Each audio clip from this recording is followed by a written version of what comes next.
Orbimob, c'est une ambition pour l'Auvergne. L'ambition de devenir en quelques années, très peu d'années, un pôle de référence dans 5 domaines au moins.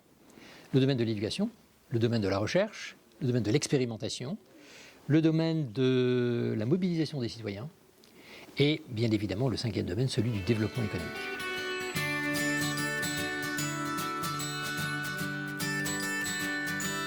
J'ai essayé de trouver un titre qui fonctionne à l'international. Parce que l'ambition est d'abord auvergnate. Essayons de créer en Auvergne un pôle leader sur ces questions des mobilités territoriales. Mais l'ambition est mondiale, c'est-à-dire que l'Auvergne a aussi cet avantage d'être très représentative de très nombreux territoires que l'on trouve dans le monde entier. D'où le Orbi. Voilà. Mais le Orbi ne se résume pas à l'Orbi de Orbis, en latin le monde.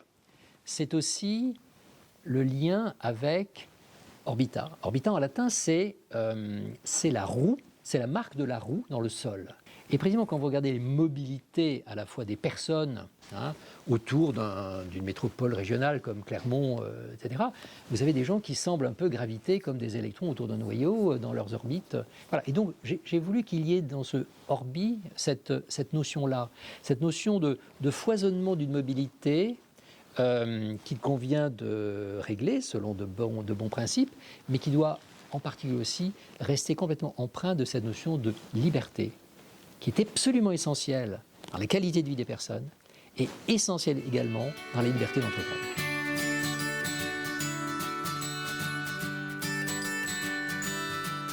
Au mois d'octobre, l'objectif est de fédérer tous les acteurs du territoire auvergnat dont les activités sont reliées à la mobilité.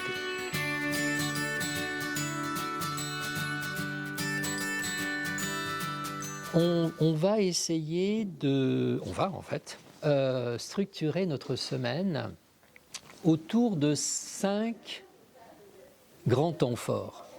Le premier sur l'apport de l'international. Il est essentiel de se dire comment peut-on bénéficier des expériences réussies qui se sont passées en dehors de chez nous. Je compte surtout sur un événement local avec un apport international. Le deuxième temps fort va consister à s'intéresser à ce qui se passe dans l'espace urbain, et notamment, bien sûr, dans la métropole régionale qui est Clermont-Ferrand. Il se passe beaucoup de choses un peu décorrélées, et l'essentiel est de pouvoir s'interroger sur la vision d'ensemble de tout ce qui se passe et de s'interroger, est-ce que finalement, en faisant ce qui est prévu, nous sommes sur un chemin qui va nous conduire à l'excellence. Le troisième temps fort portera cette fois sur la dimension territoriale.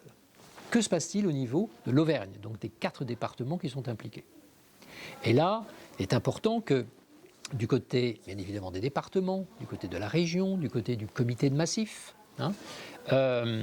nous procédions à un recensement de ce qui est lancé. Quelles sont les priorités? 4e dimension très importante, c'est que fait-on dans le domaine de la recherche et de l'éducation?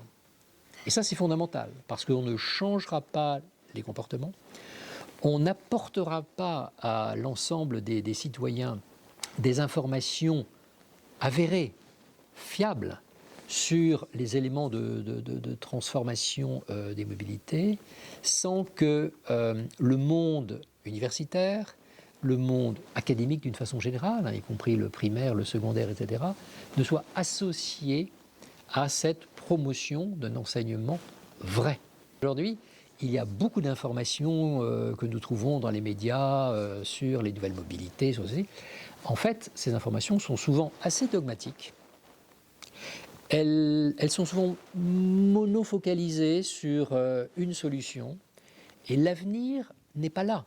L'avenir est dans la capacité que nous aurons à travailler sur une multitude d'options. Il est important, d'une part, qu'on les connaisse, que le grand public y soit sensibilisé, et que le grand public bénéficie d'informations qui l'aident à prendre de bonnes décisions. Et le dernier point essentiel, c'est celui, justement, qui touche au grand public. Voilà. Comment peut-on associer véritablement, commencer d'associer le grand public à cette dimension de transformation. Une approche bien coordonnée, qui porte bien sur l'ensemble des domaines que j'ai précédemment évoqués, peut nous amener, avec une mobilisation réelle, une bonne information du grand public, à une transformation réelle, du moins à, je dirais, un départ vers des orientations assez neuves, vers l'attractivité que nous voudrons avoir développée dans notre territoire pour attirer de nouveaux acteurs et faire en sorte que la population auvergnate bénéficie, plus que ce n'est le cas aujourd'hui, d'une certaine modernité dans les transports.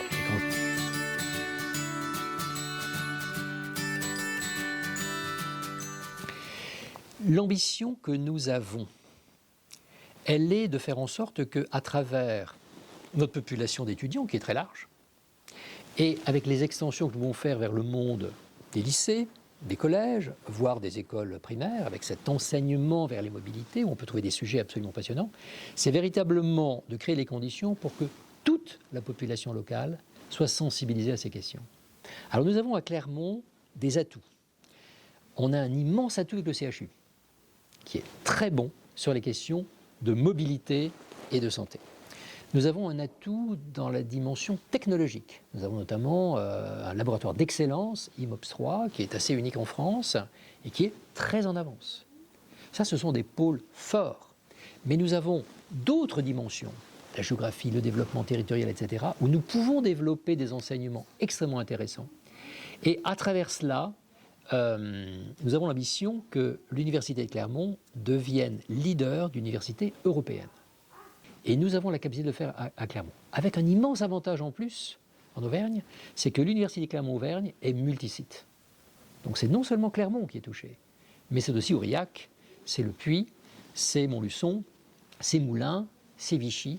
Et ce côté multisite permet effectivement d'avoir un enracinement de l'académique dans le territoire.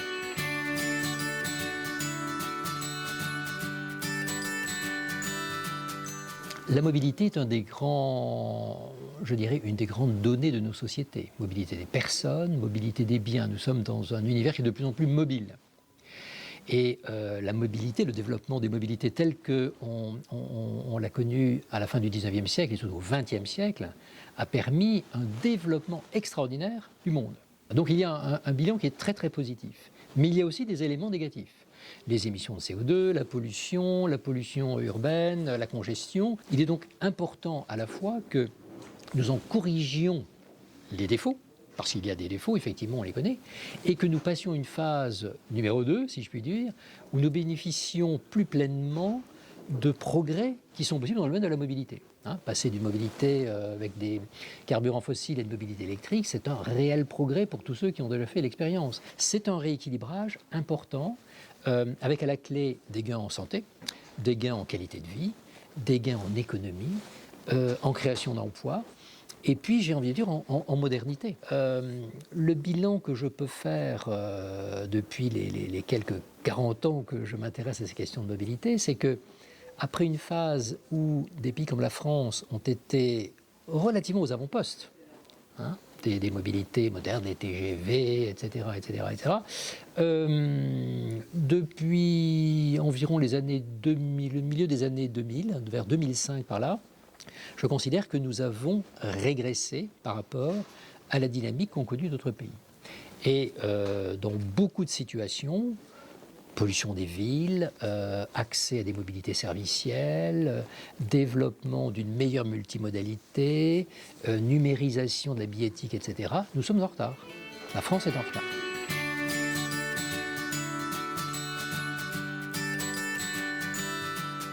La nature même de l'Auvergne est un atout à cause de cette réalité rurale où nous avons une dominante agroforestière. Cette dimension est très importante.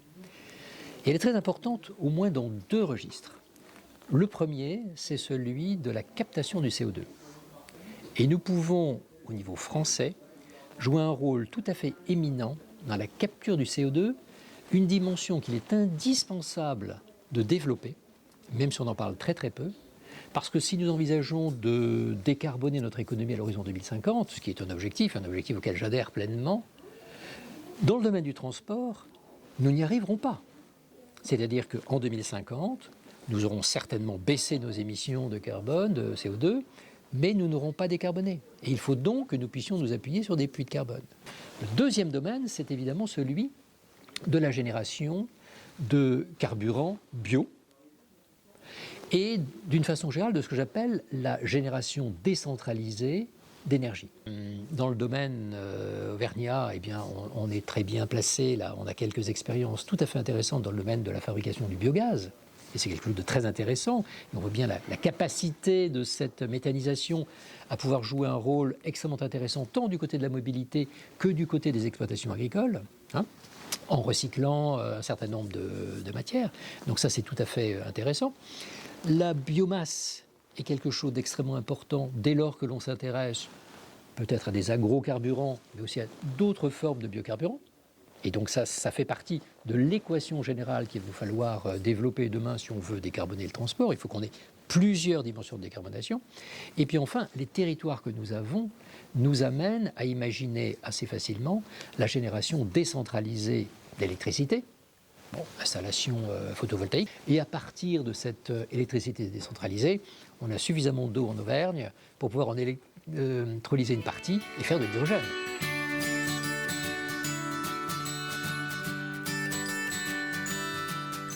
Le progrès, tout simplement, et la qualité de vie des gens.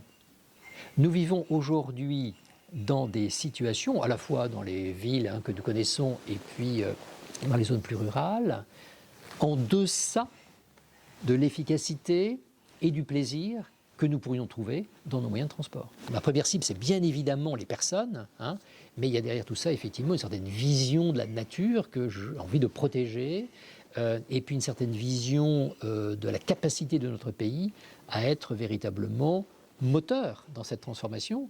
C'est comme ça que nous créerons des emplois. Et je pense que c'est aussi comme ça que nous créerons une fierté de l'Auvergne par son rôle moteur, dynamique, avant-gardiste dans les mobilités.